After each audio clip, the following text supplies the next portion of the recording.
ერთი რამე მინდა ვთქვა, რომ ეს გაფიცვები და ეს აქციები, რომელიც უკანაც დასავლეთი იდგა და დგას, ალბათ გარკვეულწილად ამას ესეც გადაიხედება, იმიტომ რომ დღევანდელი ევროკავშირი და ევროპა არის სწორედ ამერიკის დასაყრდენი და ამერიკა ახმოვანებინებს ევროკავშირს და ევროპულ ქვეყნებს ის რაც მას არ უნდა რომ გაახმოვანოს. ამიტომ აი ამ კუთხითაც იქნება ცვლილებები, იმიტომ რომ შეუძლებელია რომ იგივე პოლიტიკა გაგრძელდეს. მე აი მინდა რომ ამ გაფიცვების ისტორიას გადავავლო თვალი და მიხვდებით აი რაზე მაქვს საუბარი. რადიკალები კვლავ არ ჩერდებიან. ნაცოპოზიცია ხელისუფლებაში დაბრუნების სასოწარკვეთილ და ფუჭ მცდელობებს ისევ განაგრძობს, თუმცა უშედეგოდ. დაიწყეს მათთვის ცნობილი ძალადობრივი ხერხებით. პიროტექნიკით აზიანებდნენ სამართალდამცველებს, რუსთაველის გამზირზე არსებულ ინფრასტრუქტურას, მათ შორის პარლამენტის შენობასა და სხვადასხვა ობიექტებს. ძალადობით აღფრთოვანებული რადიკალების სიხარული პოლიციამ მალევე ჩაახშო. ოპოზიციური პარტიების ოფისებიდან ამოღებულია დიდი რაოდენობით პიროტექნიკა, ბენზინი, მოლოტოვის კოქტეილები. დააკავეს ძალადობის მონაწილე ათობით პირიც. ძალადობრივი ქმედებების ჩამდენების განეიტრალების შემდეგ აქციები კი გაგრძელდა, თუმცა უკვე მშვიდობიანად და მოსახლეობაც ნაკლებად იყო ჩართული. მუხტი დაიკარგა. პროტესტის მასშტაბურად წარმოჩენის მიზნით ოპოზიციამ უამრავ ხერხს მიმართა. დაბულინგება, გაფიცვის მოთხოვნა, სამსახურების დატოვების მოთხოვნა. ტყუილებით ცდილობდნენ საზოგადოების ემოციებზე манипуляცია მოეხდინათ, თუმცა უშედეგოდ. კვლავ არაფერი გამოუვიდათ. აქციებიც მინელდა. ღამის პროტესტის ნაცვლად ახლა დღის აქციებზე გადავიდნენ. ჯერ შესვენების საათებში პირველიდან 2 საათამდე გაფიცვებით დაიწყეს, რამაც ასევე არანაირი შედეგი არ მოიტანა.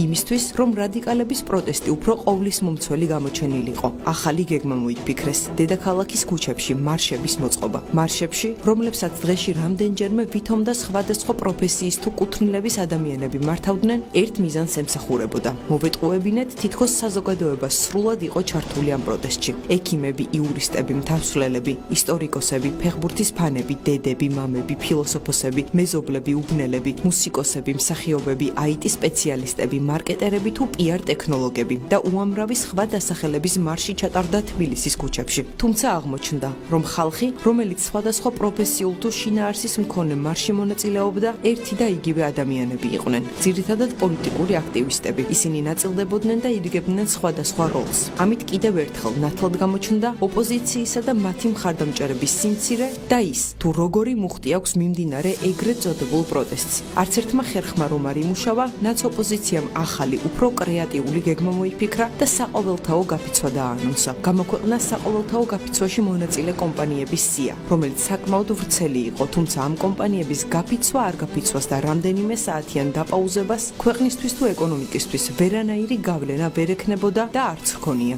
მაგალითად, კომპანია ვენტილატორი, ვარდისფერი მაიმუნი, მფრინავი მღებავი, სალის ენდორფინები, ორიგინალი სუნამოები, ტრიკო, კოსმეტიკური კრემები, ელასტიკა, ფუსფუსი. ამ და სხვა არაერთი უცნობი თუ უცნაური დასახელების კომპანიების საქმიანობას ქვეყნის ეკონომიკაზე გავლენა ისედაც არ აქვს, ასე რომ 3 საათიანი გაფიცვით მათ მხოლოდ საკუთარი თავი და მათი გაყიდვები დააზიანეს. თამამად შეგვიძლია ვთქვათ, რომ გაფიცვა იყო ფარსი. ეს კადრები 15 იანვარს საყოველთაო გაფიცვის დღეს არის გადაღებული. დაახლოებით 15 საათი და 30 წუთი. ავტობუსები, სამარშრუტო ტაქსები, მეტრო ჩვეულ რეჟიმში შეუცვლელი გრაფიკით მოძრაობენ დედაქალაქის ქუჩებში.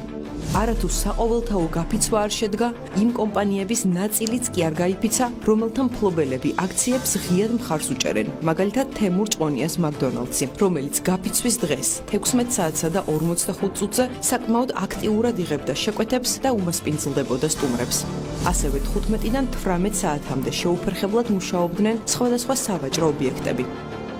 თემურ ჭყონია, რომელიც მილიონერი ბიზნესმენია, არც ერთი წამით არ წყვეტს მუშაობას, რადგან რამდენიმე საათიანი გაფიცვა მისთვის ბევრი ფულის დაკარგვის ტოლფასია. ის კომპანიებს მოუწოდებს საქმიანობის შეჩერებისკენ და სხვა რადიკალური ქმედებებისკენ. ამასთანავე აფინანსებს რადიკალურ ოპოზიციასა და მათ მხარდამჭერებს. ხელს უწყობს ქვეყანაში არეულობის გამოწვევას. გაყალბებაზე ვერ ვისაუბრობ, იმიტომ რომ ეს პოლიტიკოსების თემაა, მაგრამ დღევანდელი მონაცემებით ახალი არჩევნები, ან შემდგომი არჩევნები არის როგორ უნდა დავარქოთ, არის დღევანდელი მოცემულობის გადამწყვეტი ფორმულა. თავად ამ დროს კი არ გამოხატავს მცირედ სოლიდარობასაც კი, მეტიც საქმიანობს რუსეთში და ამით საკმაოდ დიდ შემოსავალსაც იღებს. მაგალითად, თემურ ჭყონიას კოკა-კოლა, ანუ ქართული წარმოების კოკა-კოლა, რუსულ ბაზარზე აქტიურად იყიდება და ოკუპანტ ქვეყანასთან თანამშრომლობით საკმაოდ შთამბეჭდავი მოგებაც აქვს.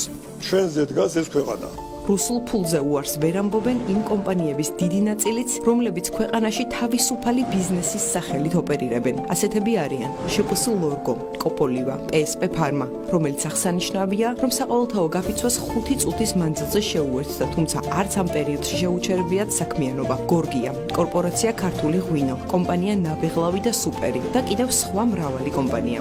ყველა ზემოთ ჩამოთვლილი ბიზნეს კომპანია მიერთებულია Free Business G-ს და ახალი არჩევნების ჩატარებას ითხოვს. აღსანიშნავია, რომ პლატფორმა Free Business G ეკუთვნის თამარ ჩუგოშვილის ძმას, გიორგი ჩუგოშვილს. ვერსიის ეთქონი აქტიობაშოთ თუ კავშირდება ქემის თამარ ჩუგოშვილის ოპოზიციონირებას, აი ეს კითხვაც შედებოდა თუ შეგიძლიათ ამბობთ. ჩემი და არ არის ოპოზიციონერი. საქართველოში დღეს 271,427 აქტიური ბიზნესი არსებობს. Free Business-ზე კი მათი 0,99%-ია წარმოდგენილი. მათ შორის არის თავად გიორგი ჩუგოშვილის კომპანია Faberits, რომელიც ჩუგოშვილს საქართველოს ინოვაციებისა და ტექნოლოგიების სამთავრობო სააგენტომ დაუფინანსა. აპლიკაციის შესაქმნელად სახელმწიფოსგან მან ჯერ 100,000 ლარი მიიღო, ამის შემდეგ კიდევ 650,000 ლარი. თქვენ აღიარეთ სახელმწიფოსგან მილიონ ლარამდე ახლა ბიზნესის ხელშეწყობის. მე ვარ საქართველოს და ინოვაციების და ტექნოლოგიების სააგენტოს გრანტები მაქვს აღებული. Faberi არ არის ერთადერთი კომპანია, რომელიც სახელმწიფო პროგრამების დაფინანსებით შეიქმნა და დღეს ქვეყანაში დესტრუქციული დღის წესრიგის შექმნას უწყობს ხელს, რომლის საბოლოო მიზანიც ეკონომიკის ჩამოშლაა. მაგალითად, CityPay, Optio, Neuropilot, e-Consuli არიან ისეთი ბიზნესებიც, რომლებმაც ქართული ოცნების ხელისუფლების მიერ ბიზნესის მხარდასაჭერად შექმნილი პროგრამებით ისარგებლეს და საკმაოდ სოლიდური თანხებიც მიიღეს მათი საქმიანობის განსავითარებლად. მაგალითად, შპს დიომ 2018 წელს მიიღო 1,500,000 ლარი, კლინიკა კურაციო 2022 წელს 228,000 ლარი, 2023 წელს კი 145,000 ლარი. კომპანია ბარამბო 2015 წელს 881,280 ლარი მიიღო.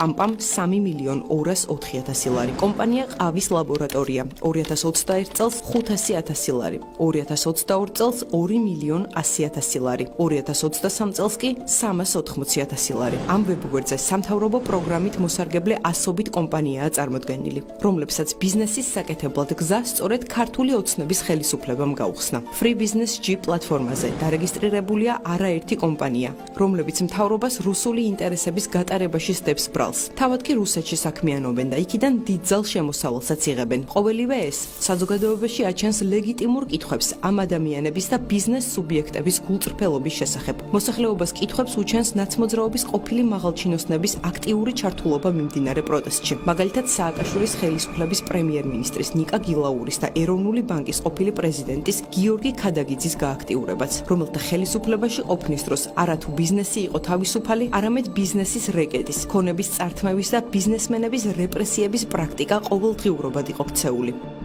ძალიან დიდი პრობლემების წინ ვგევართ. კითხვები არის იმ კომპანიებთანაც, რომლებიც თითქოს და რუსულ რეჟიმს ებრძვიან, თავად კი რუსეთიდან მიღებული ფულით არსებობენ. კითხვები არის დიდ კომპანიებთან, რომლებიც მცირე ბიზნესის გაფიცვისკენ მოუწოდებენ, თავად კი გაფიცვით მიღებული შესაძლო ზარალის გამო საქმიანობას რამდენიმე წუთითაც არაჩერებენ. კითხვები მრავლადაა, თუმცა პასუხები არ არის. სწორედ ამიტომაც პროტესტს მუხტი აღარ აქვს. რადიკალური ოპოზიციის მიერ გადადგმულ ყოველ სასოწარკვეთილ ნაბიჯსა და ქმედებას ყოველდღიურად უფრო და უფრო მეტი ნეგატიური შედეგი მოაქვს, როგორც მათთვის, ისე მათი მხარდამჭერებისთვის. აი ხა ძალიან საინტერესო ციფრები იყო და ზოგჯერ მართლა ფიქრობ ხოლმე, რომ აი სააკაშვილი რასაც უკეთებდა ზოგიერთ ბიზნესმენებს, შეიძლება აი ვიფიქრო, რომ ღირსები იყვნენ. აი ერთი ბიზნესმენი მანახეთ ქართული ოცნების ხელისუფლების პირობებში, რომელმაც ბიზნესი გადააფორმა სახელმწიფოს სახელზე. და ასეთი ბიზნესები იყო უამრავი სააკაშვილის პერიოდში, როდესაც ციხეში მყოფი ადამიანები ღამის ნოტარიუსთან, გინტურთან აფორმებდნენ თავიანთ ბიზნესს სახელმწიფოს სახელზე. და ესენი ლაპარაკობენ, რომ თავისუფალ ბიზნესიო, მაშინ უფრო თავისუფალი იყო.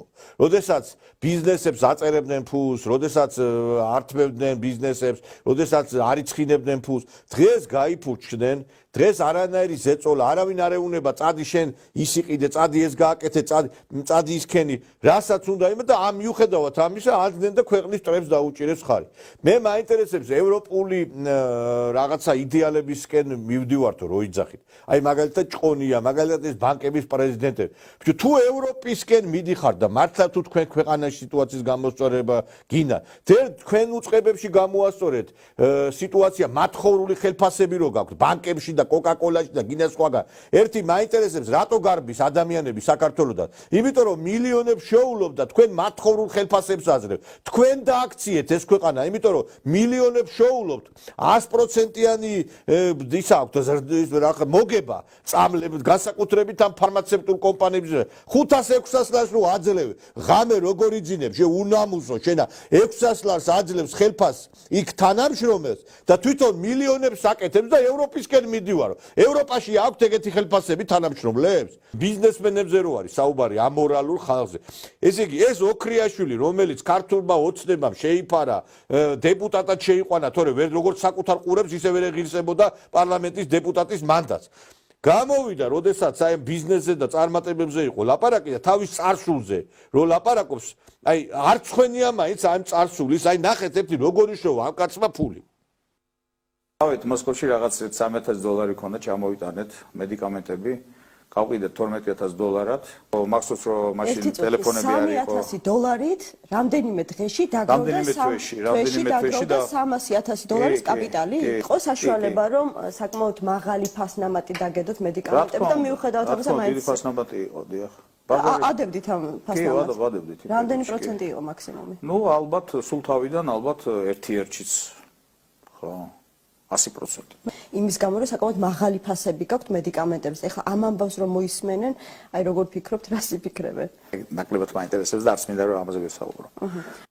ფეხებზე ვკიდია, თავშიც გვაუყლია ხალხმა, რაც კიდე საუბრობს ისე რომ თვითონ საამაყოსა. ხო, ესე იგი, აი ამას ის ეკითხება ეხლა ეს ჟურნალისტი, რომ ეს მას ხალხი როგორ ხალხი აი თავშიც გვაუყლიო. ეს კაცი ლაპარაკობს, აი ესეთია ფარმაცევტული ბიზნესი, აი ეს არის 100% გერა 500%-იანი მოგებებია.